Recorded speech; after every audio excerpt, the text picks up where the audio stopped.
وأشهد أن محمدا عبده ورسوله الذي أرسله بالحق بشيرا ونذيرا وداعيا إلى الله بإذنه وسراجا منيرا أما بعد فإن خير الحديث كتاب الله وخير الهدي هدي محمد صلى الله تعالى عليه وسلم وخير الأمور أوازمها وشر الأمور محدثاتها وكل محدثة بدعة وكل بدعة ضلالة وكل ضلالة في النار. بسم الله الرحمن الرحيم. يريدون أن يطفئوا نور الله بأفواههم والله متم نوره ولو كره الكافرون. بسم الله الرحمن الرحيم. إنا نحن نزلنا الذكر وإنا له لحافظون. بسم الله الرحمن الرحيم. يا أيها الذين آمنوا كونوا أنصار الله كما قال عيسى ابن مريم للحواريين من أنصاري إلى الله قال الحواريون نحن أنصار الله. وقال النبي صلى الله عليه وسلم أمرت أن أقاتل الناس حتى يشهدوا أن لا إله إلا الله وأشهدوا أن محمد رسول الله وإذا قالوا عصموا مني دماءهم وأموالهم. رب اشرح لي صدري ويسر لي أمري واحلل عقدة من لساني يفقهوا قولي. رب زدني علما رب زدني علما رب زدني علما. দাও খোদা দাও হেদায়েত পূর্ণ ইসলামী সমাজ ইসলামী সমাজ রাশিদুল যুগ তাফিগায়ে দাও কোরআনের রাজ ইসলামী সমাজ দাও খোদা দাও হেদায়েত পূর্ণ ইসলামী সমাজ ইসলামী সমাজ। কোটি কোটি মানুষ হেথা বঞ্চিত রে বঞ্চিত পাতে মাতে জিন্দা রে হায় লাঞ্ছিত রে লাঞ্ছিত। কোটি কোটি মানুষ হেথা বঞ্চিত রে বঞ্চিত পাতে মাতে জিন্দা রে হায় লাঞ্ছিত রে লাঞ্ছিত। জলে স্থলে বিভীষিত বসবার বর্বরতার তাই তো হেথায় আজ কামনা খোদা তোমার রাজ ইসলামী সমাজ দাও খোদা দাও হেদায়েত পূর্ণ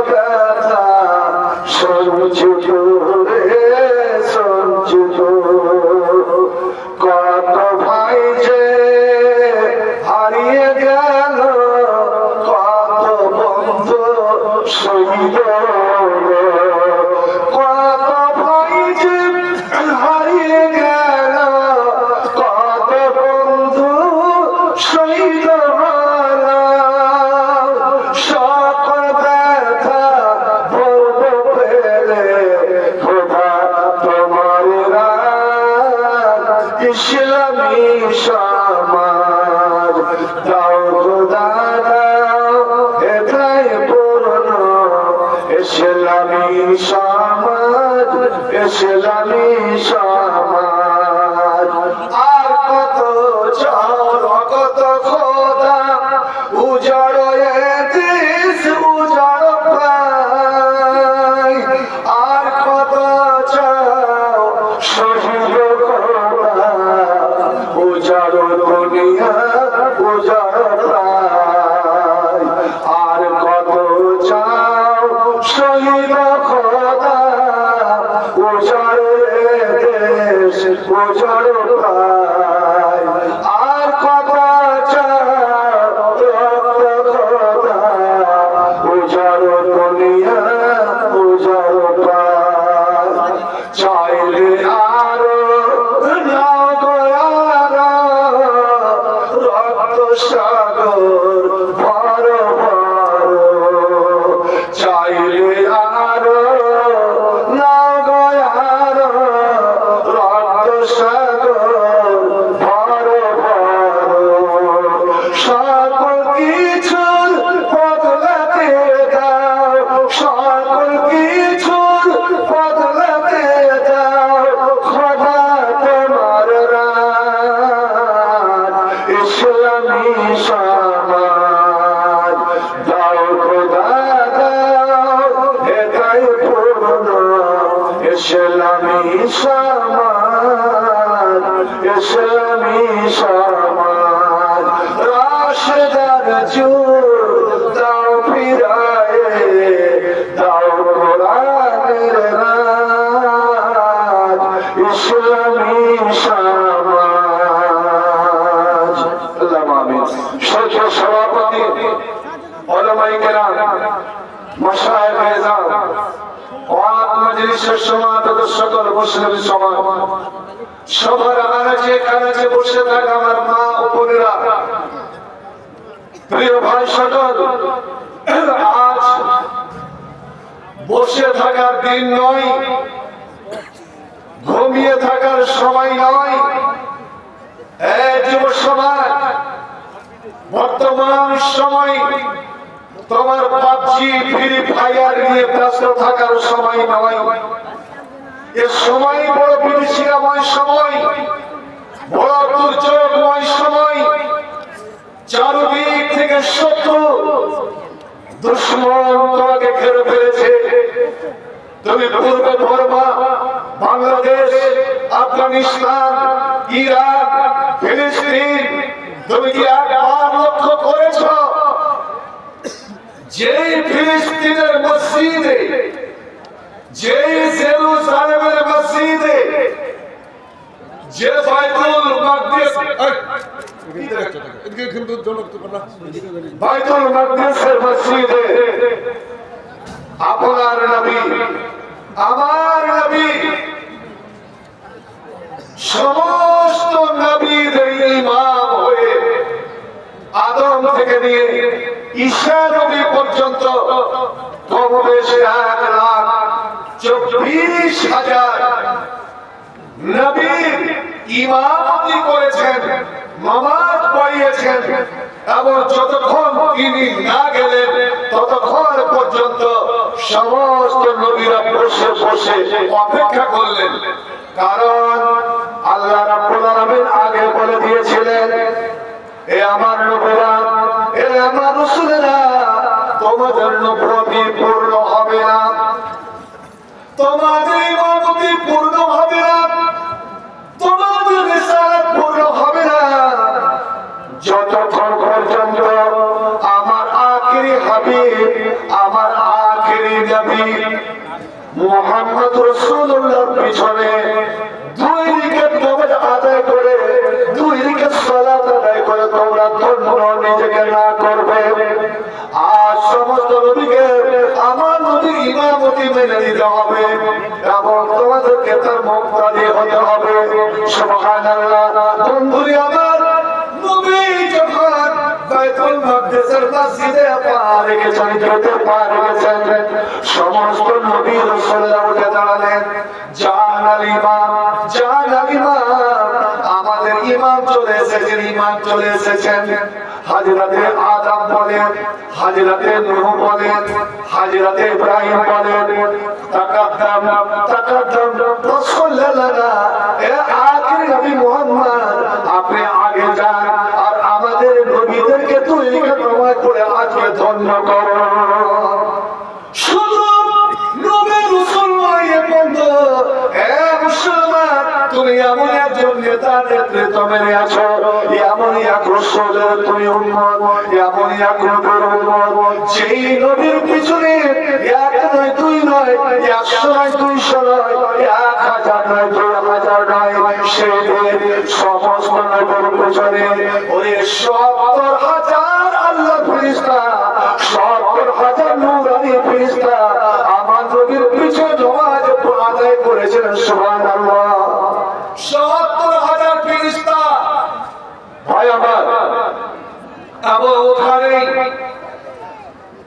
আমার নবী যে সমস্ত নবীর সর্দার, বিশ্ব জাহানের সর্দার প্রমাণ করে দিয়েছিলেন আল্লাহ রাব্বুল আলামিন। নবী বলছেন, আমি নামাজ পড়ে খালি নবীদের দিকে ফিরেছি, এমন সময় একটা প্লেট এলো, জান্নাতি প্লেট, প্লেটে 3টা গিলাস সাজানো আছে। এক গিলাসে আছে দুধ, এক গিলাসে আছে শরবত, এক গিলাসে আছে মদ, শরাব। আমার নবী জন্ম থেকে মদ থেকে তিনি ঘৃণা করতেন। নবীরা দেখছেন, রাসূলরা দেখছেন যে কোন নবী রাসূলের সঙ্গে এই কাজটা করা হয়নি। আর এই আখেরি নবী মুহাম্মদের সঙ্গে আল্লাহ রাব্বুল আলামিন এই কাজটা কেন করাচ্ছেন জিবরিলের মাধ্যমে? ব্যাপারটা কি? এবার জিবরিল বলেন, ইকতার আইয়াতামা শেতা, ইয়া হাবিবাল্লাহ, আপনি 3টা গিলাসের মধ্যে একটা গিলাস নিয়ে নেন, এমন গিলাসে যা আছে আপনি পান করে নেন। আমার নবী বড় দ্বন্দ্বে পড়ে গেলেন। নবীরা আমার নবী দেখছেন, নবী মনে মনে চিন্তা করছেন, আল্লাহ, আমি এতগুলো নবীর সামনে, এতগুলো রাসূলের সামনে আমি কোনটা গিলাস হাতে নিই, কোনটা গিলাস আমি পান করি? আপনি আমার তেরছা নজরে জিবরিলের দিকে তাকালেন, যেন জিবরিলের কাছে পরামর্শ চাইছেন।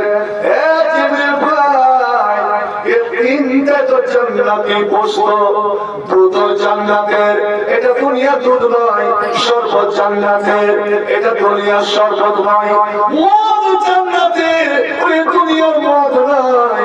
লাফিয়া গাওয়ালা আছে, জান্নাতের মদ পান করে কেউ বেহুশ হবে না, কেউ জ্ঞান হারাবে না, কেউ আজে বাজে কথা বলবে না। আল্লাহ রাব্বুল আলামিন জান্নাতে এমন মদের ব্যবস্থা করে রেখেছেন। কিন্তু নবী জন্মগতভাবে নিজের মদকে ঘৃণা করতেন। আল্লাহ 3টার মধ্যে কোনটালে হযরতে জিবরিল একটা চোখের টিপ মেরে দিলেন, এ মুহাম্মদ, তুমি দুধের গিলাসটা ধরে নাও, আঘাত করলাম না। আমার নবী বলেছেন, আমি চট করে দুধের গিলাসটা ধরে নিলাম। আর দুধের গিলাস এমনই ধরা, হযরতে জিবরিল বলে উঠলেন, আলহামদুলিল্লাহিল্লাযী হাদাকা লিল ফিতরা, ওই আল্লাহর প্রশংসা যে আল্লাহ আপনাকে দ্বীনে তাওহীদ, দ্বীনে ইসলামের দিকে আল্লাহ পথ পরিদর্শন করে পথ দেখালেন। এই দুধ মানেই হচ্ছে তাওহীদ, দুধ মানেই হচ্ছে ঈমান, দুধ মানেই হচ্ছে ইসলাম। অর্থাৎ আপনি ঈমানের প্রতি, তাওহীদের প্রতি, আপনার উম্মতের তাওহীদের প্রতি কায়েম থাকেন। লা আখাস্তাল খাবার। আর আজ যদি আপনি এই মদের গিলাসটা নিয়ে দিতেন, মদের গিলাসটা নিয়ে দিতেন, তো লা দাওয়াতুম মাতবা, আপনার সব উম্মত, সমস্ত উম্মত আজ রসাতলে চলে যেত, তারা পথভ্রষ্ট হয়ে যেত। ভাই আমার, ওখানেই হযরতে ইব্রাহিম চত্বরে দাঁড়িয়ে বলে উঠছেন, আনতা ইমামুল আযমে, আপনি হলেন সবচেয়ে বড় ইমাম। আমাদের আমাদের আলে হাদিস আলেমেরা যখন মশলা মশলা ছেলেদের পড়ায়, তখন ইমাম আবু হানিফাকে ইমামে আজম বলে দেয়। যারা ইমাম আবু হানিফাকে ইমামে আজম বলে, তারা হযরতে ইব্রাহিমের উপাধি দেওয়াটাকে সে অমান্য করলো, অস্বীকার করলো। ইমামে আযম একমাত্র বিশ্বনবী জনাব মুহাম্মদ রাসূলুল্লাহ সাল্লাল্লাহু আলাইহি ওয়াসাল্লাম, এর চেয়ে ইমাম, এর চেয়ে বড় নেতা দুনিয়াতে হয়নি আর হবেও না।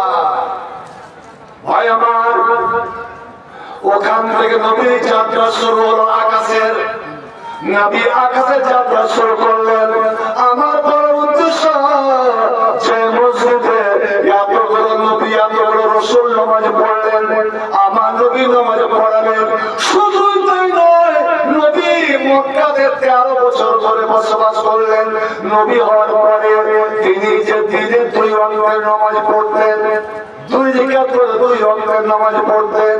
ওই নামাজ পড়তেন কোন দিকে মুখ করে? তো বলা হয় বাইতুল মাকদিসের দিকে মুখ করে। এমন ভাবে দাঁড়াবেন যেন কাবা আর বাইতুল মাকদিস দুটোই জিনিস সামনে পড়ে যায়। মুসলমানদের যখন নবী হিজরত করে মদিনায় চলে গেলেন, আর মদিনা থেকে 16 বছর 16 মাস ধরে 17 মাস ধরে নবী উত্তর দিকে মুখ করে, অর্থাৎ মুসিয়া মুলকি শাম বাইতুল মুকাদ্দাসের দিকে মুখ করে নবী নামাজ পড়লেন। ওটাকে কেবলা করে রাখলেন, কিন্তু মনে মনে নবী চাইতেন, আল্লাহ আমার ছেড়ে আসা কাবা, আমার বংশ নেওয়া কাবা, আমার কলেজার টুকরো কাবা, আমার জীবনের সবচেয়ে প্রিয় কাবা, আল্লাহ সেই দিকে মুখ করে আমি নামাজ পড়তে চাই। তাই নবী আমার যখন তখন আকাশের পানে চেয়ে থাকতেন যে কখন জিবরিল আসবেন আর আমাকে বলবেন, ওগো নবী তুমি তোমার জন্মস্থান ওই কাবার দিকে মুখ করে তুই নামাজ আদায় করো। আল্লাহ 16 মাস 17 মাস ধরে নবী এইভাবে অশান্ত ভাবে কাবা বাইতুল মাকদিসের দিকে মুখ করে নামাজ আদায় করলেন। মুসলমান তোমার নবী আমার নবী এবং সমস্ত মুসলমানরা যেটাকে কিবলা করে 16 মাস 17 মাস ধরে নামাজ আদায় করলেন। হায় রে হায় মুসলমান, ওরে যখন তুই মাত্র 313 জন ছেলে, যখন তোমার সংখ্যা 313 জন, তখন কেউ তোমাকে চোখ রাঙানি দিতে পারেনি, তোমাদের চোখ তুলে কেউ তাকাতে পারেনি, এমন তোমাকে দমাতে পারেনি। আর আজ তুমি 100 200 420 কোটি মুসলমান, আজ সারা বিশ্বে ধরে 220 কোটি মুসলমান বসবাস করছে, কিন্তু তুমি আজ এত অসহায়, এত দুর্বল, এত কমজোরি হয়ে গেলে, যেখানে সেখানে তুমি মার খাচ্ছ, তোমার রক্ত ঝরছে। আল্লাহ আজ পৃথিবীতে পানির যে দাম, পানির যে মূল্য, মুসলমান তোমার রক্তের মূল্য তাতে কম হয়ে গেল কেন? কেন এই অবস্থা? আজ ভারতের অবস্থা নিয়েছেন, এমন একটা দিন আসে ভারতবর্ষে যতগুলো পুরনো মসজিদ, সব পুরনো মসজিদ গুলোকে খোঁড়া হবে, খনন করা হবে, এই মসজিদের নিচে কোন মন্দির তো ছিল না মুঘল সম্রাটদের যুগে। আমি বলি মুঘল সম্রাটদের যুগে কি তোমাদের দেবতারা ইসলাম কবুল করে নিয়েছিল, মুসলমান হয়ে গিয়েছিল? আর মুসলমান হয়ে সেই মন্দিরের উপরে মসজিদ বানালো। ভাই আমার, সুপ্রিম কোর্ট পর্যন্ত বাবা কেন সব মসজিদ কেন খনন করা হবে, কেন করা হবে? ভাই আমার, তোমার জন্য জায়গা না। আর বাইরে নামাজ পড়া উত্তর প্রদেশে যান, যেখানে পৃথিবীর সারা পৃথিবীর মাটি মুসলমানের জন্য মসজিদ। নবী আমার বলেছেন, সারা পৃথিবীর মাটি আমার জন্য মসজিদ, আমার জন্য তায়াম্মুমের ব্যবস্থা। যেখানে নামাজের টাইম হবে পানি না পেলে তুমি তায়াম্মুম করে নাও, যেখানে নামাজের টাইম হবে মসজিদ না থাকলে তুমি আল্লাহর জমিনে নামাজ পড়ে নাও। কিন্তু ভাই আমার, কে তোমাকে অধিকার দিল বাইরে নামাজ পড়ার? বন্ধু আমার, মনে পড়ে গেল যে যুগে যুগে কালে কালে মুসলমানদের এই মাদ্রাসার দুশমন, এই মসজিদের দুশমন, এই কোরআনের দুশমন যুগে যুগে হয়ে এসেছে যে না, তোমাকে বাইরে কোরআন পড়তে দেওয়া যাবে না, তোমাকে বাইরে এই নামাজ পড়তে দেওয়া যাবে না। কারণ তোমার নামাজে অন্য কেউ আকৃষ্ট হয়ে যেতে পারে। তোমার নামাজ পড়া থেকে যদি কোনো অমুসলিম যদি মনে করে নাই এই ইবাদতটা কত সুন্দর, এই উপাসনাটা কত সুন্দর, এই এটা কত সুন্দর, এই মনে করে সে যদি মুসলমান হয়ে যায়, না না না, ওরা জানে মুসলমান তুমি না জানলেও তোমার বইতে কোরআন, তোমার কাকে কোরআন, তোমার ঘরে ঘরে, তোমার ঘরে ঘরে কোরআন। মুসলমান রে, তুমি কোরআনের গুরুত্ব জানো না, তুমি কোরআনের গুরুত্ব তুমি বুঝলে না যে কোরআন আমাকে কি শিক্ষা দেয়। আজ পর্যন্ত এত বড় বড় মাদ্রাসা আমরা চালাই, কিন্তু বন্ধু আমার শতকরা 90 জন মুসলমান কোরআন পড়তে জানে না। আমি বলে রাখছি, শুনুন মুসলমান, আপনি বুড়া হন, আপনি ছোড়া হন, আপনি যুবক হন, আপনি বৃদ্ধ হন, আমার মায়ের বোনেরা, প্রত্যেক মুসলমানের জন্য এই কোরআন পড়া ফরজ, কোরআন শিক্ষা করাটা ফরজ। যেমন তোমার জন্য নামাজ রোজা ফরজ, ওরে কোরআন শিক্ষা করা প্রত্যেক মুসলমানের জন্য ফরজ। আর বলেন কয়জন মুসলমান আমরা কোরআন পড়তে জানি না? আর যদি আমরা কোরআন পড়তে জানতাম, একটু কোরআনের অর্থ বুঝতাম, এই মুসলমান কোন বাতিল শক্তিকে দেখে, কোন অন্ধকারীকে দেখে, জালিমকে দেখে ভয় করত না। কোরআন এমন একটা শক্তি, এই জন্যই তো তাকে আপ্রাণ চেষ্টা যে ভারতের বুক থেকে, ভারত বিশেষ করে ভারতের মাটি থেকে এই মাদ্রাসা এবং মসজিদ গুলোকে ঘুরিয়ে দিতে হবে। কোরআনের শিক্ষা থেকে মুসলমানকে দূরে সরাতে হবে, বিশেষ করে মুসলমানের যুব সমাজকে। তাই এদের হাতে এমন এমন অ্যান্ড্রয়েড মোবাইল হাতে তুলে দিল, আর এমন এমন অ্যাপ যে সব সময় যেন এইগুলোকে নিয়ে তারা ব্যস্ত থাকে। কারণ একবার যদি কোরআনের ধ্যান দিয়ে দেয়, একবার যদি কোরআনের লক্ষ্য দিয়ে দেয়, আর কোরআনের অর্থ বুঝে নাই, এই মুসলমানকে পারা যাবে না। আর মুসলমান যদি রুখে দাঁড়ায়, মুসলমান যদি একজোট হয়ে রুখে দাঁড়ায়, মুসলমান এমন একটা পাহাড়, এমন একটা পাহাড় যে কেউ মুসলমানের সাথে টক্কর লাগলে ওরে ভেঙে চুরমার হয়ে যাবে, কিন্তু মুসলমানকে হিরাতে পারা যাবে না। 313 জনকে আমরা হিরাতে পারিনি। তাই তো হযরত আবু বকর এমন করুণ কণ্ঠে কোরআন পড়তেন, এমনই করুণ কণ্ঠে মিষ্টি আওয়াজে কোরআন পড়তেন। আর হযরত আবু বকর ছিলেন খুব নরম দিলের মানুষ, ওয়াকানা রাকিকাল কালবে, খুব নরম দিলের মানুষ। যখন তিনি কোরআন পড়তেন অঝর নয়নে ঢুকরে ঢুকরে কাঁদতে আরম্ভ করতেন। আল্লাহু আকবার। এবার মক্কার লোকেরা বাদশাহ এই আবু বকর তোমাকে এইভাবে কোরআন পড়তে দেওয়া যাবে না, কারণ আমাদের ছেলে মেয়েরা কাজ কাম ছেড়ে দিয়ে তোমার কোরআন শোনার জন্য দৌড়ে আসছে। লক্ষ্য করেছেন ওই যুগের কাফের মুশরিকেরা বেদিনেরা কোরআন শোনার জন্য ছুটে আসতো, আর আজ মুসলমান যুবকেরা কোরআন ছেড়ে দিয়ে ফ্রি ফায়ার পাবজি আর ক্রিকেট আর শাহরুখের দিনের যদি খেলা শুরু হয়ে যায় আপনার কলকাতায়, তো হাজার হাজার টাকার টিকিট কেটে ওখানে যাবে এই মানবদের খেলা দেখার জন্য। এরাই মুসলমান। আল্লাহ এদের কপাল পোড়াবে না তো কার কপাল পোড়াবে চিন্তা করো। এবার আবু বকরকে যখন নিষেধ করে দেওয়া হলো আমি বাইরে বসে কোরআন পড়তে পারবো না, তখন তিনি করলেন কি নিজের গলিতে নিজের মাটিতে একটা ছোট মসজিদ তৈরি করে দিলেন, ছোট মসজিদ তৈরি করে দিলেন। আজ সেটা বিরাট বড় মসজিদ হয়ে গিয়েছে। যারা হজে যান, যারা উমরাতে যান, কিন্তু আমাকে দুঃখ লাগে যে সব করা 99টা হাজি 99টা উমরাকারী বলতে পারে না যে মসজিদে আবু বকর কোনটা, আবু বকর মসজিদ কোনটা। বিশাল বড় মসজিদ, এই মসজিদে বসে তিনি যখন কোরআন পড়তেন সকাল সন্ধ্যা দুপুর কোরআন পড়তেন।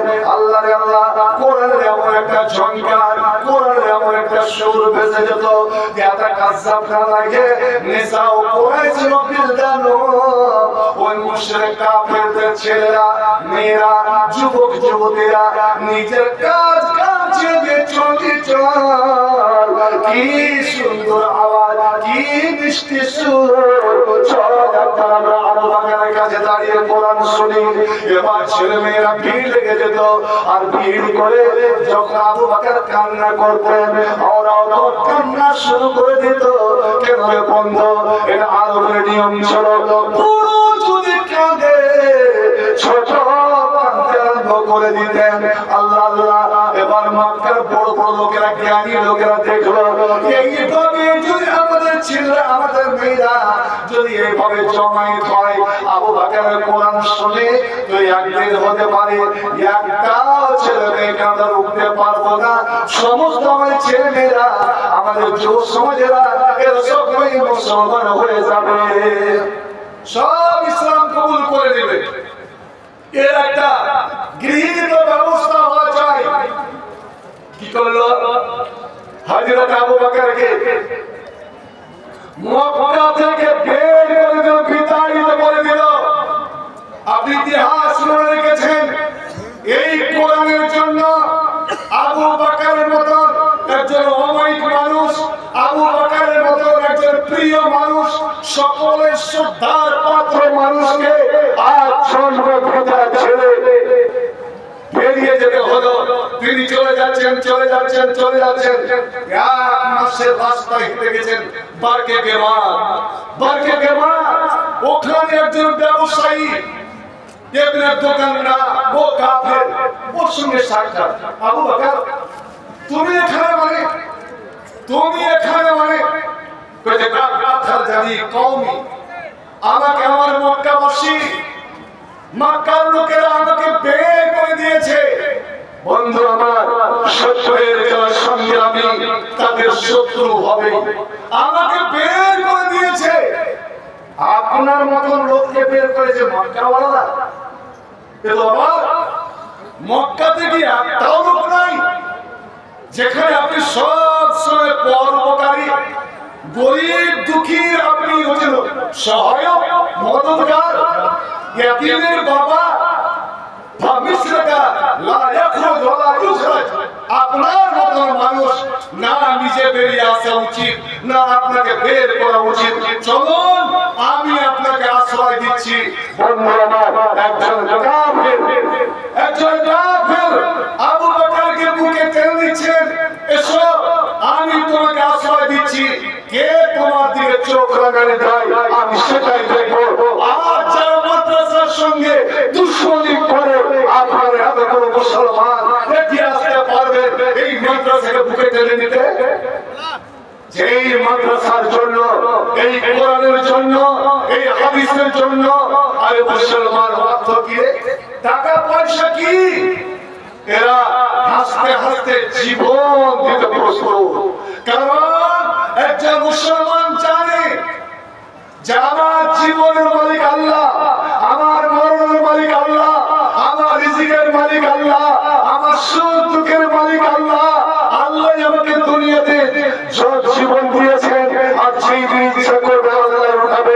অতএব আমি যদি আমার জীবনটা আমার প্রেমিকের জন্য, আমার ভালোবাসার জন্য, আমার আপনজনের জন্য, আল্লাহর জন্য যদি আমি দিতে পারি, এর চেয়ে দামি জীবন আর কি হতে পারে? ভাইজান, আমি আপনার দোকানে টেনে নিলেন, এসে মক্কাবাসীকে ধমকে দিলেন, এ মক্কাবাসী তোমরা কি পাগল হয়ে গিয়েছ? এই আবু বকরের মতো লোকটাকে মক্কা থেকে বের করেছ, বলো তো আবু বকরের মতো লোকটা যে বেরিয়ে যায় মক্কাতে কয়জন সাধু লোক, কয়জন বড় লোক আছে, একটা আমাকে দেখাও। আবু বকর ধরে একটা মানুষ আমাকে তোমরা দেখাও যে গরিব দুঃখীর পিছনে যে লোকটা থাকে, গোলামের পিছনে যে লোকটা থাকে,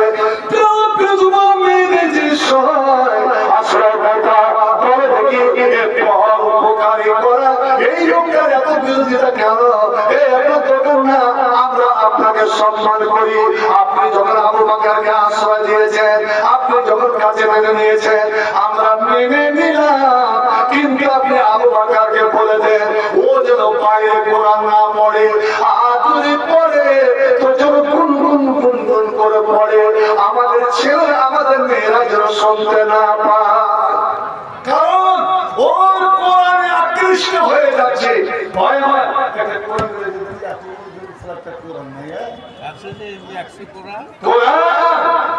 এই কোরআনের সুর এমনই আকর্ষণীয় সুর, শুধু মানুষকে টানে না, আল্লাহর ফেরেশতাকে দলে দলে টেনে দেয়। আরে ফেরেশতা তো দূরে যা, স্বয়ং কোরআন হচ্ছে আল্লাহর কালাম, আল্লাহর কথা। যখন কেউ কোরআন তেলাওয়াত করে, মসজিদে হোক, মাদ্রাসায় হোক, বাড়িতে হোক, মাঠে হোক, যেখানে হোক না কেন, স্বয়ং আল্লাহ আরো সে বসে বসে কান লাগিয়ে দেন। আর ফেরেশতাদেরকে বলেন, এ আমার ফেরেশতারা খামোশ হয়ে যাও, আমার বান্দা আজ তোমায় করে অমুক ছিল অমুক মেয়েটা এতটা সময় অমুক বাড়িতে কোরআন তেলাওয়াত করে, আমার আল্লাহ আমাকে সুন্দর শুনতে দাও। লাম ইয়াজাল্লাহ লিশাইইন বায়াজানা লাম খুলু কোরআন ইয়াতাকান্না বিহি। ওরে আপ যখন কেউ কোরআন সুন্দর করে তেলাওয়াত করে, আল্লাহ রব্বুল আলামিন আরশে বসে বসে শুনেন। এই আপনার তখন না তুই আবু বকরকে বলে দাও ও যেন আমাদের ছেলে মেয়েদেরকে শুনিয়ে কোরআন না পড়ে, কারণ আমাদের ছেলে মেয়েরা যেভাবে আকৃষ্ট হচ্ছে, যেভাবে কোরআন শুনছে, ওরা একদিন না একদিন মুসলমান হয়ে যাবে। সুবহানাল্লাহ। আমরা ছড়াবো কোরআনের নূর, পথহারা পেয়ে যাবে পথের দিশা, কোরআনের তেলাওয়াতে রাঙাবো খুঁজে নিব মাবুদের ভালোবাসা, খুঁজে নিব মাবুদের ভালোবাসা। আমরা ছড়াবো কোরআনের নূর, পথহারা পেয়ে যাবে পথের দিশা, কোরআনের তেলাওয়াতে রাঙাবো খুঁজে নিব আল্লাহর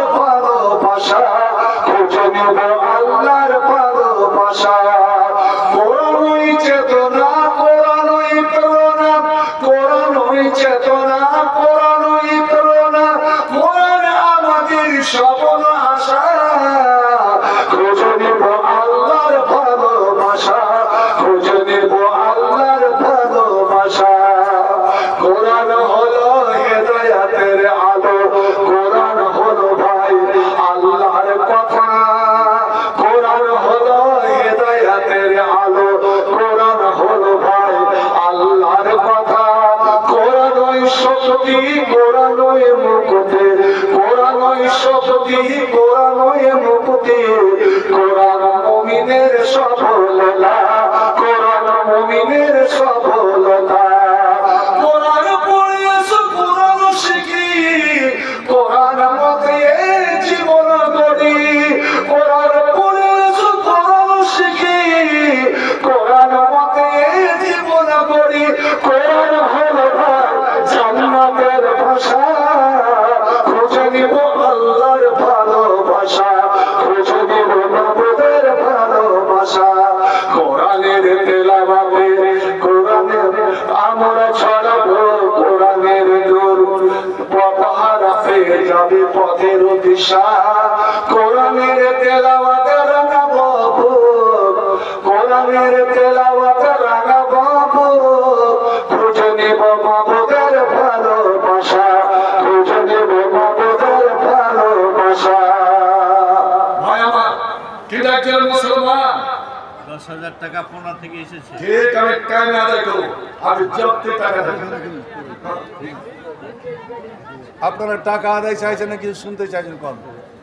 আপনারা কি বলছি আমি আদায় আরম্ভ করে দেবো, আর কিছু শুনবেন। আরে একটা ইতিহাস তুমি জানেন না, সেই ইতিহাসটা আমি বলছি। বাবার নাম কি শেষ পর্যন্ত আবু বকর আর নিজেকে ধরে রাখতে পারলেন না। আমি ঘরের কোণে বসে আমি গুলি গুলি করে কোরআন পড়বো। কোরআন এই জন্য আসেনি, কোরআন এসেছে বিশ্ব মানুষের হেদায়েতের জন্য। আমি এদেরকে শোনাবো, এরা মানব বানাবো। হযরত আবু বকর আবার মধুর কণ্ঠে সুশীতল কণ্ঠে কোরআন তেলাওয়াত শুরু করে দিলেন। লোকেরা গিয়ে দোকানদার কাছে অভিযোগ, আপনি আশ্রয় দিয়েছিলেন যার কারণে আমরা মেনে নিয়েছিলাম, কিন্তু ও তো অমান্য করলো আপনাকে। আবার কোরআন শোনাতে আরম্ভ করেছে। এবার দোকানে এসে বলে, আবু বকর কি ব্যাপার, এটা সত্য ছিল না? তাহলে আমি যে তোমাকে তোমার দায়িত্ব নিয়েছি হেফাজতে, তোমাকে রক্ষণাবেক্ষণের যে দায়িত্ব নিয়েছি, সেটা তুমি আমাকে ফেরত দাও। সুবহানাল্লাহ। একজন মুসলমান ওরে কোন মানুষের আশ্রয় খুঁজে না, কোন মানুষ আমাকে রক্ষা করবে এটা কোন একজন মুসলমান চিন্তা করতে পারে না। কারণ মুসলমান ইয়াকিন হওয়া উচিত, মুসলমানের জানা উচিত যে একমাত্র আমাকে রক্ষা করতে পারে কে। ভাই জোরে বলো, একমাত্র আমাকে বাঁচাতে পারে কে? এই কথা জোরে বলে না কেন? একমাত্র আমাকে বাঁচাতে পারে আল্লাহ। এবং দুনিয়া যত বেদনী আছে, ওই এমপি আছে, রাষ্ট্রপতি আছে, প্রধানমন্ত্রী আছে, তাদের হাজার হাজার বডিগার্ড আছে, দেহরক্ষী আছে, এবং বডিগার্ডের পিছনে লাখ লাখ টাকা তারা খরচ করে। কিন্তু বন্ধু, এত বডিগার্ড থাকার সত্ত্বেও তাদেরকে রক্ষা করতে পারে না। অনেক মন্ত্রী, অনেক নেতা, অনেক এমএলএ এমপি আবার বোমার আঘাতে, গুলির আঘাতে তাদের গান প্রাণ দিল। কোনদিন মুসলমান হযরত ইব্রাহিম বডিগার্ড লাইনি, হযরত মুসা বডিগার্ড লাইনি, আমার নবী বডিগার্ড লাইনি, হযরত আবু বকর, উমর, উসমান, আলী কেউ বডিগার্ড লাইনি। কারণ মুসলমানের বিশ্বাস যে ইন্নাল্লাহ মা'না, আমাদের সঙ্গে রয়েছে আল্লাহ। এ মুমিন মুসলমান, তুমি হাতে থাকো, মাঠে থাকো, ঘাটে থাকো, যেখানে থাকো না কেন, তুমি বিপদে যদি ঘিরে যাও, বিপদের সম্মুখীন হয়ে যাও, তুমি ঘাবড়াবে না, তুমি এটা মনে করবে না যে আমাকে এখন কে বাঁচাবে, কে রক্ষা করবে, কে আমাকে সাহায্য করবে। ওরে তোমার অন্তরে যদি ইয়াকিন থাকে, তোমার অন্তরে যদি বিশ্বাস থাকে, তুমি আল্লাহকে একবার দেখে দেখো তো, আল্লাহকে দেখে দেখো তো, টাকার মতন করে দিয়ে আল্লাহকে দেখে দেখো, দেখো আল্লাহ তোমার সাহায্য করে কি করে না, তোমার মদত করে কি করে না। জালসাত অনেক শুনেছেন, আজ আপনাদের বলে রাখছি, আমাদের ছেলেরা বাইরে খাটতে যায়, ওদের মুখে শুনছেন যে কত লোকের জীবন চলে গেল, অমুসলিমদের হাতে শুধু জয় শ্রীরাম না বলার কারণে। আপনার সঙ্গেও যদি এই ঘটনা ঘটে যায়, কোথাও একা গেলেন, 10-20 জন ঘিরে নিয়েছে, আপনারা বলছে আপনি জয় শ্রীরাম বলেন, জয় শ্রীরাম বলো নয়তো আপনার মুন্ড ছাড়বো। আপনার মুখ শুকিয়ে গিয়েছে, হলকে দম চলে এসেছে, এদিক ওদিক ফাঁক করে তাকাচ্ছেন, আল্লাহ কে আমাকে বাঁচায়। তখন জীবন বাঁচাবার তাগিদে অনেকেই জয় মা কালী, জয় মা দুর্গা, জয় শ্রীরাম আপনি বলে দিলেন। মুসলমান, আপনার দুনিয়াও গেল, আখিরাতেও গেল। একজন মুসলমান জীবন দিতে পারে, জীবন দিতে পারে, গলা কাটাতে পারে, দু টুকরো হয়ে যেতে পারে, জ্বলন্ত আগুনে ঝাঁপ দিয়ে দিতে পারে, গরম তেলের কড়াইতে তিনি নিজেকে ডুবিয়ে দিতে পারে, কিন্তু সে ঈমান বিক্রি করতে পারে না। এটাই না মুমিনের পরিচয়, যে আমি সব কিছু বিলিয়ে দিব কিন্তু আমি ঈমান বিক্রি করতে পারবো না। হাজিরা আবু বকর সঙ্গে সঙ্গে বললেন, এবারে তো না, কোন মানুষের আশ্রয় আমার দরকার নাই, কোন মানুষের আশ্রয় দরকার নাই। ওরে আমার আল্লাহ সহায়, আল্লাহ হচ্ছে আমার জন্য যথেষ্ট, আল্লাহ হচ্ছে আমার জন্য কাফি। আমি কোন মানুষের আশ্রয় আমি চাই না। জীবে জীবে আজ আমাদের মাদ্রাসা কমিটি প্রায় আমি বলি যে আল্লাহর উপরে ভরসা রেখে, আস্থা রেখে এগিয়ে চলো, ইনশাআল্লাহ। যারা এই মাদ্রাসার বিরুদ্ধে, মাদ্রাসার ব্যাপারে চোখ রাঙাচ্ছে, ফাইদা দিচ্ছে, আল্লাহ তাদের হাত পা একদিন ঘুরিয়ে দিবে, যদি আপনার মধ্যে ইখলাস থাকে। শোনো, নবী আমার ইন্তেকাল খুব সংক্ষেপে বয়ান। নবী মারা গেলেন, নবী মারা গেলেন, আবু বকর খলিফা হলেন। আর আবু বকর যেমন খলিফা হওয়া, আবু বকর যেমন মালিকানি নেওয়া, আবু বকরের সামনে ঝড় তুফানের মতো কয়েকটা ফিতনা, এমনই জটিল জটিল ফিতনা যে ইসলামের নৌকা প্রায় ডুবুডুবু। ইসলাম বাঁচে কি বাঁচে না, ইসলাম টিকে কি টিকে না, কারণ মুনাফিকেরা, ইহুদিরা এই কথা রটিয়ে দিল। এ মুসলমানরা শোনো, ইসলাম ততদিন ছিল যতদিন মুহাম্মদ বেঁচে ছিল। এবার মুহাম্মদ নাই, ইসলাম কিসে? অনেকের দেমাগে বসে গেল আল্লাহ রে আল্লাহ, দলে দলে দলে দলে মুসলমানেরা বেধর্মী হতে আরম্ভ করলো। বেধর্মী আবার বাপদাদা ধর্মে যেতে লাগলো, এটাকে বলা হয় মুক্তাদিনে ইসলাম। ইসলামকে ফিরে যেতে লাগলো। আবু বকর মহা চিন্তায় পড়ে গেল, আল্লাহ এই যে কমিটিরা সব একে একে বেরিয়ে যেতে লাগলো, মাদ্রাসার লোকেরা একে একে মাদ্রাসাকে সরে যেতে লাগলো, কি করে এদেরকে রক্ষা করা যায়? হঠাৎ আবু বকরের কানে একটা খবর আসে, আপনি আর জানেন মুসলমানের মধ্যে আর একটা দল তৈরি হয়ে গিয়েছে। কি এর দিয়ে কথা হলো যে আমরা নামাজ পড়বো, রোজা রাখবো, হজ করবো, কালেমা পড়বো, কিন্তু যাকাত দিব না, ওষুধ ফেতরা যাকাত দিব না। কারণ আল্লাহ কি ফকির হয়ে গিয়েছে? আল্লাহ কি গরিব হয়ে গিয়েছে? ভাই আমার, এটা বিরাট বড় ফেতনা। কারণ এরা ইসলামের সব আইন মানবে, শুধু যাকাতটাকে মানবে না। তৃতীয় দল সবচেয়ে বড় ফেতনা। আপনারা বলেন তো, আমাদের আখির নবী মুহাম্মদ সাল্লাল্লাহু আলাইহি ওয়াসাল্লামের পরে কিয়ামত পর্যন্ত কোন নবী হবে কি? জোরে বলেন, কোন নবী হবে?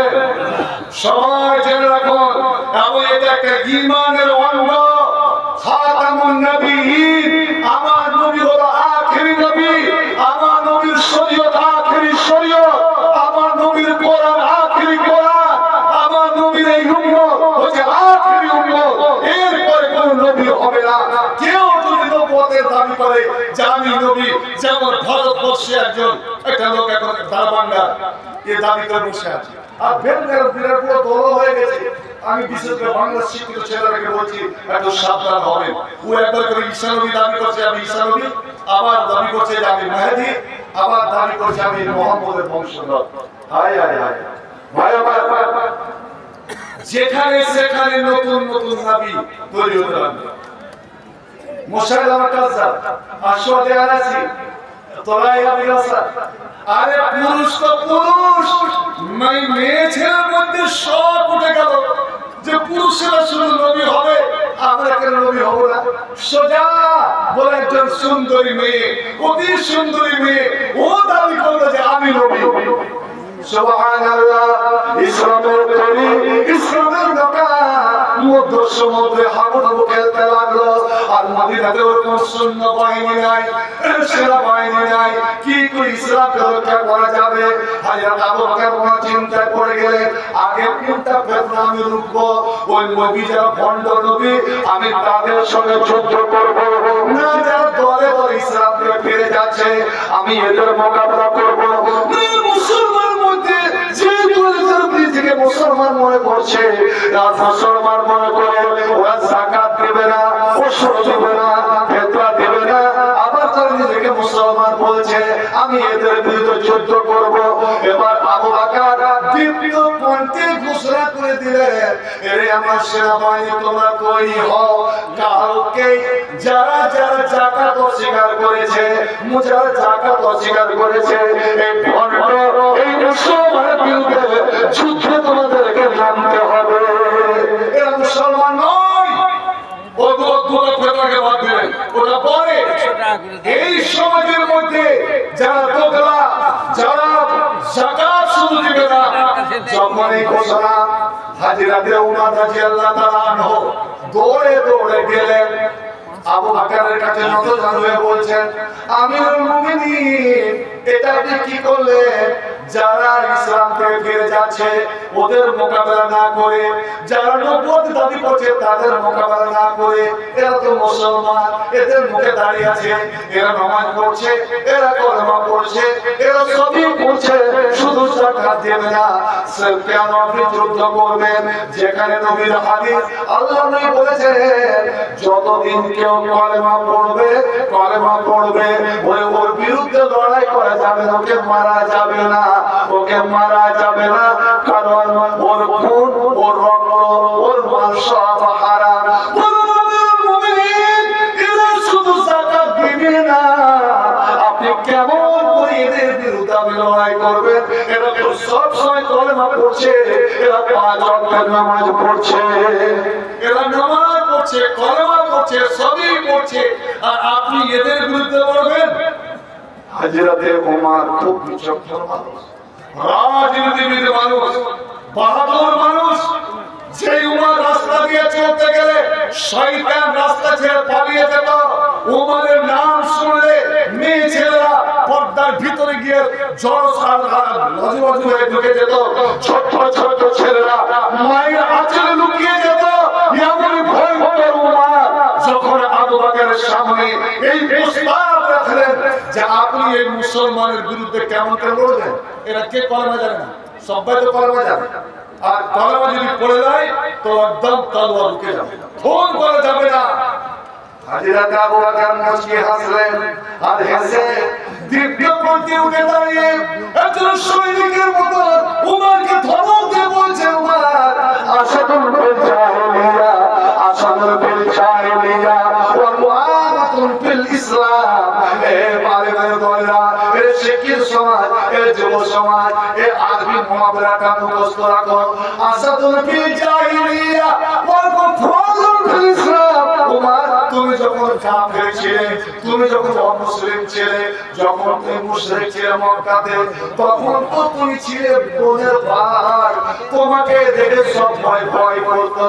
এ উমর, তুমি ভয়ঙ্কর রূপ নিয়ে তলোয়ার নিয়ে আমার নবীকে কাটতে গিয়েছিলে রাতের বেলা, বলেন কি সত্য কিনা?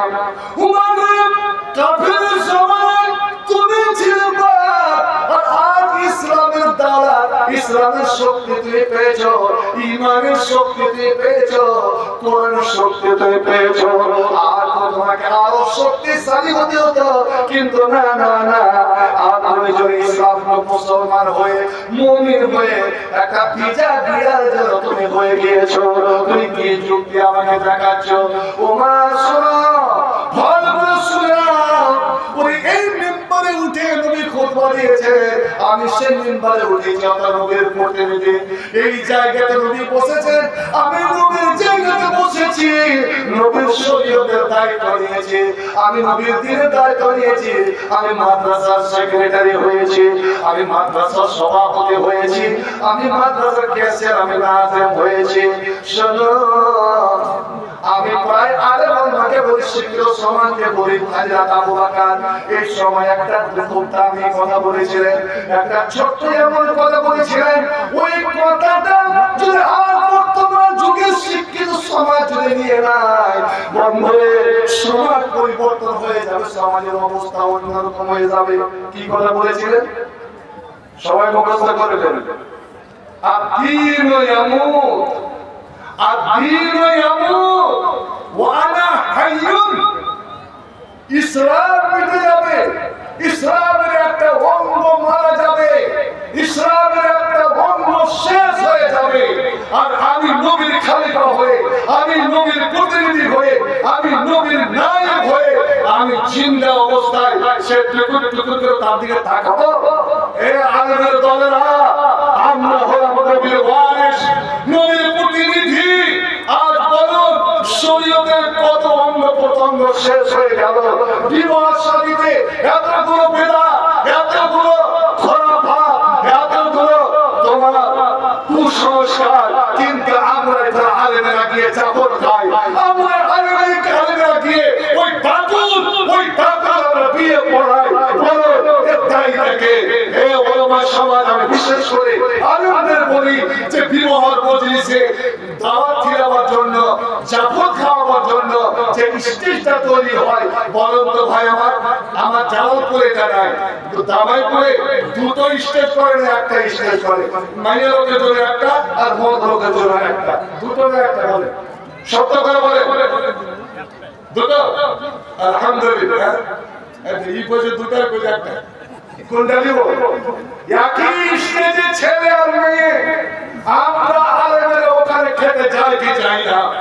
শুনুন, একই টেবিলে জীবনে আমি কোনোদিন আমার স্ত্রী কিনে খালাম না, কোনোদিন আমার স্ত্রী এক প্লেটে বসে খালাম না, কোনোদিন আমি স্ত্রীর মুখে তুলে দিলাম না, কোনোদিন ওর মুখ তুলা আমি খেলাম না। আর একই টেবিলে একটা বাচ্চারা বাঁচিয়ে অপরিচিত দুটো মেয়ে, আর আমরা দুইজন আলেম একদিকে বসে খাবেন, এটা হালাল? কেন এর প্রতিবাদ আমরা করতে পারি না? কেন এই চাকরি আমাদের আসল হয়ে গেল, আমার চাকরি চলে যাবে। আর ইন্না আসাল্লাহর ওয়াসিয়া, আল্লাহর জমির উপর প্রশস্ত। আবু বকর বললেন, উমার ওই একটা অঙ্গ কেটে যাবে, শরীয়তে একটা শরীয়তের অঙ্গ উঠে যাবে, আর আমি দেখবো না বলতে পারে না। উমার তুমি শোনো, লাউ মানাউনি আল্লাহ, এই লোকেরা যারা বলে যাকাত দেব না, আল্লাহ নবীর জমানাতে যা ছাগল যে যাকাত দেওয়া হতো, ছাগল যে যাকাত দেওয়া হতো, ওই ছাগল বাঁধার জন্য যে দড়িটা দেওয়া হতো, কেউ যদি বলে ছাগল দেব দড়ি দিব না, ছাগল দেব ছাগলের বাচ্চা দিব না, ওয়াল্লাহি লাউ কাতালান্নাহু, আমি আল্লাহর কসম, আমি আল্লাহর কসমকে বলছি, ওই দড়িটা লুকিয়ে নেওয়ার কারণে আমি তার বিরুদ্ধে আমি যুদ্ধ করব। তোমরা যদি আমার সঙ্গ না দাও, আমার সঙ্গে না থাকো, আমি একাই ঝাঁপিয়ে পড়বো। এরা শত্রু দুশমনেরা যদি আমার বাড়িতে আক্রমণ করি, আমার ছেলে মেয়েকে টুকরো টুকরো করে কেটে দেয়, আমার বউ বেটির ইজ্জত লুণ্ঠন করে নেয়, তবু আমি আবু বকর আমি পিছু হব না। ওরে আমি তাদের বিরুদ্ধে যুদ্ধ করবো, আমি তাদের বিরুদ্ধে লড়াই করবো। ওরা যদি আমাকে কচু করে টুকরো টুকরো করে কেটে আমার মাংসগুলো যদি উড়িয়ে উড়িয়ে চিলগিদ রেখে খাইয়ে দেয়, ওমারে আমি দিনের জন্য, ইসলামের জন্য আমি কোন সময় কিছু আমি হব না। চলো মুসলমান চলো, জিহাদের ময়দানে চলো, শহীদের ঈদগাহে চলো, অন্যায় জুলুম বাতিলের বিরুদ্ধে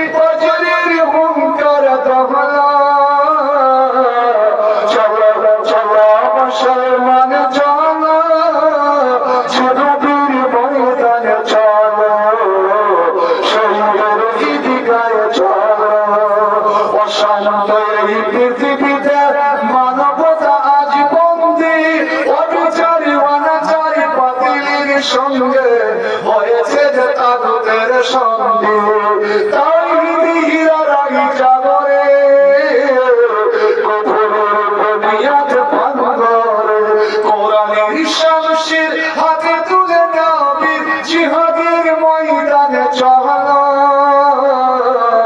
চলো চলো মুসলমান চলো জিহাদের ময়দানে চলো শহীদের ঈদগাহে চলো ভারতের ধরে আজ অশান্তি শুধু হয় অস্থির জন জনকার হাইনার মতো আজ বড় বড় শক্তি কেড়ে নেয় মুসলমানের অধিকার দূর দূরান্তে শোনো শোনো মুসলমানের কান্না রোগে সুখে অনাহার দুই মুঠো ভাত এতটুকু ঔষধ পায় না ভারতের কোনায় কোনায় শোনা মুসলমানের কান্না রোগে সুখে অনাহার এতটুকু ভাত এতটুকু ঔষধ পায় না পথে পথে পড়ে আছে অসহায় সমাজের ওরা যেন কেউ নয় ওই সব মানুষের মুক্তির জন্য জিহাদের ময়দানে চলো চলো চলো মুসলমান চলো জিহাদের ময়দানে চলো শহীদের ঈদগাহে চলো কে আছে আজ বলো আবু বকরের মতো ওই দেখেন কাবা ঘরে তাওয়াফ করতে করতে যখন আপনি হাজের আসওয়াদের কাছে যাবেন একটু থমকে দাঁড়াবেন আল্লাহ এটা ওই জায়গা যে নবী সিজদায় গিয়েছেন আর আবু জাহল হুঙ্কার ছাড়লো ওকবার আমি ময়াতকে তলোয়ার বলে ফাঁসবে বলে ফাঁস দে সুযোগ এক্ষুনি বলে ফাঁস দে ওকে শেষ করে দে ওকবার বুখারী শরীফের হাদিস ওকবার আমি ময়াত এইভাবে নবী বলে